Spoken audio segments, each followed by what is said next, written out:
As the day was getting on and the sun was starting to set, we saw some free camping signs, so we pulled over to spend the night behind the Cradock Hotel.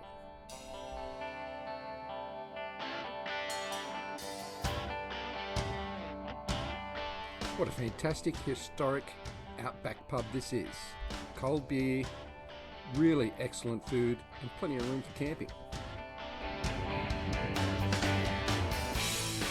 This room's a recent addition to the pub and opened only the week we got there. This playground for the kids. We're up early the next morning for the short run to Wilpena Pound. Hey, welcome to the Flinders Ranges.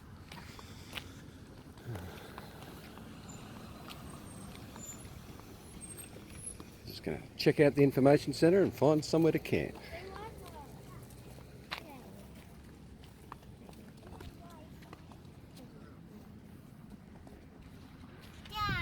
We were here at Broken Hill. See? We were. At Broken Hill. Where are we now? Over here. That's it. Mum. Yeah.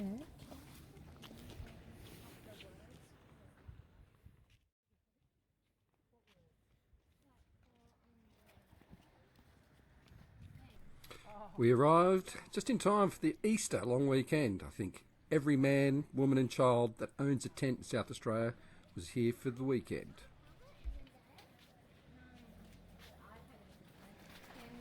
Alright, here we are on the Flinders Ranges. I've gone on my first bushwalk. It's about 8 k's return. Should be a bit of a lookout at the top. I'll see what I can find.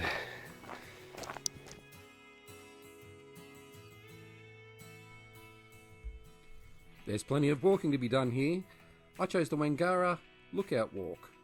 It goes out past the Hills Homestead and up to the lookout overlooking Wilpena Pound.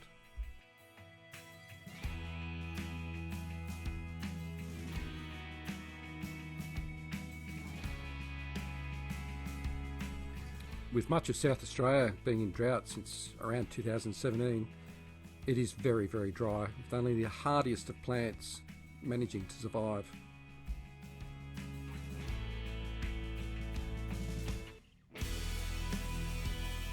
What a fantastic view of Wilpena Pound.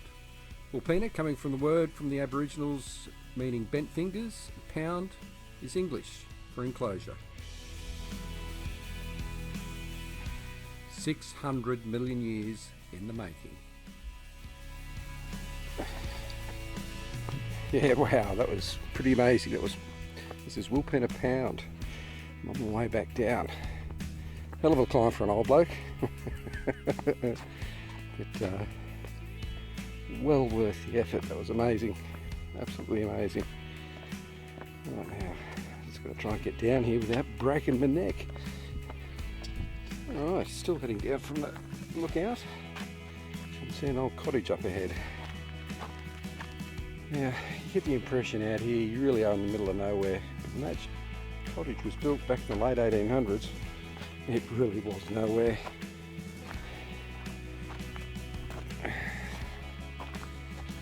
Food, lack of water, drought, just no idea how hard it must have been back then. Flies are bad enough.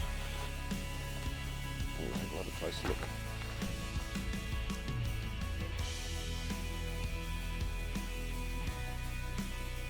In 1899, the Hills family set up a lease here and grew wheat. 5 years later, they built the Hills Homestead.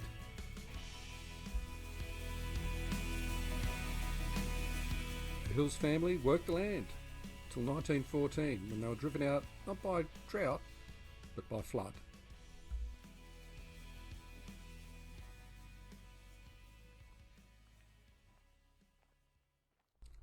We went for a short run to check out Sacred Canyon. Right, who knows where we're off to?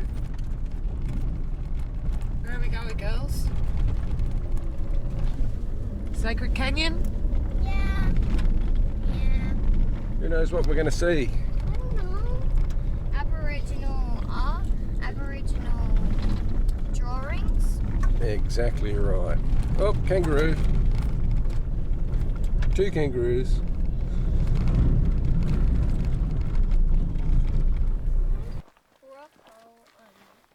You are asked to respect the unique value of this area and not damage the engravings.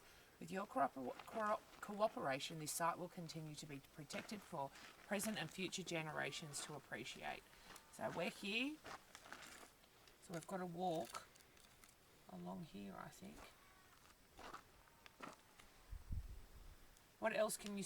Where else can you see Aboriginal art? Other Aboriginal art sites of interest in the Northern Flinders Ranges are in some caves near Hawker. Okay, the engravings. Celeste, come and have a look at this. We've got to find a rock pool or spring. That's what that one means. Kangaroo. Windbreak. And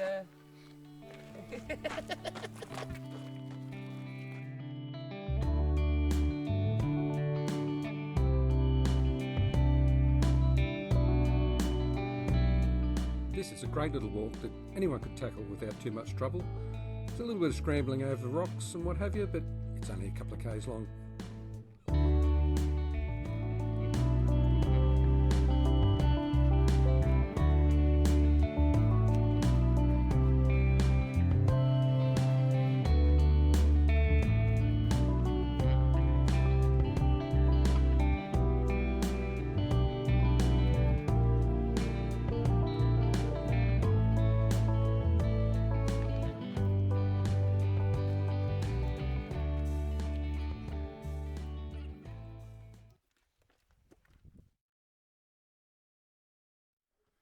So I can see it's some Aboriginal art, but some idiot's written their name up there as well.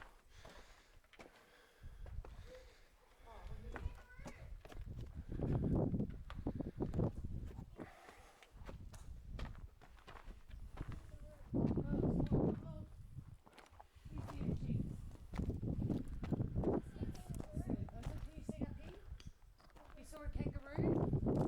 That's the windbreak. Look. Water. I can see some emus. Oh gosh, I don't like No, just the. Can you see the footprints there? Remember that was.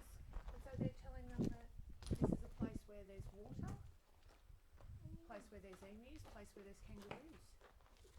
Yeah, there's a kangaroo.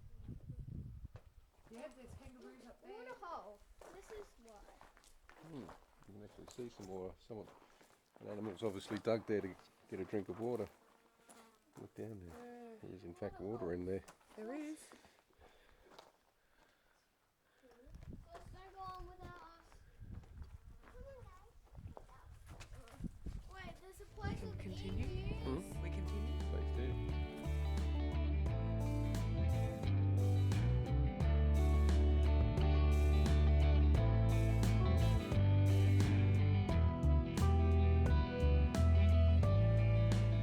It's easy to see why this is such a special place to the local Indigenous. Has everything really. You have water, which after a couple of years of drought is quite amazing. Shelter, plenty of wallabies and emus if you're keen to go out and catch one for a feed. I'm sure there's plenty of bush tucker around as well.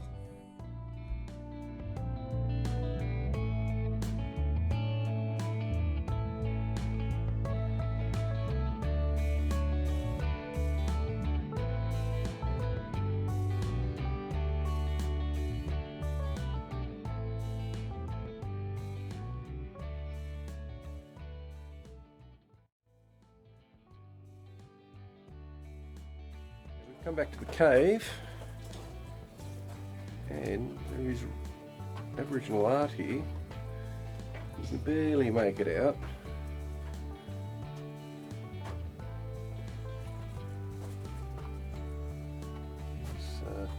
Look carefully, it's literally everywhere. I don't know if you can see it or not. At first look, we didn't see it.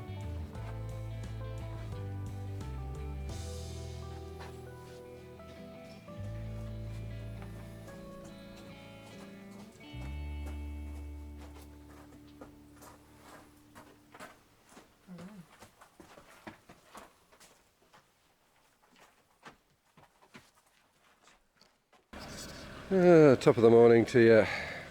This is in the middle of a drought, we can bring rain. Nice little downpour last night.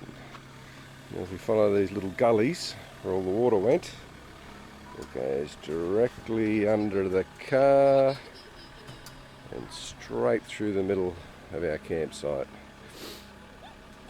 A little bit of carnage. You can see things got very, very wet, very, very quickly. Which had me out digging little channels, because it would seem, I think what happens is the rangers scrape up all the campfires and push it against the fence, in turn making a dam. But, nothing seems to be permanently drowned, except our poor old Matt here. Got a nice old drenching, covered in mud. Anyway, it's all good fun. Rightio, we're going through Parachilna Gorge, and it's pretty spectacular. Dano's driving. Girls are in the back, looking at their iPad instead of the gorge, which is good. And it's pretty spectacular. Some campers. Dean's let down the pressure of the tyres, so this road is much nicer. Took a couple of goes to work out how to use the quickie deflators. Can't find a YouTube video on that.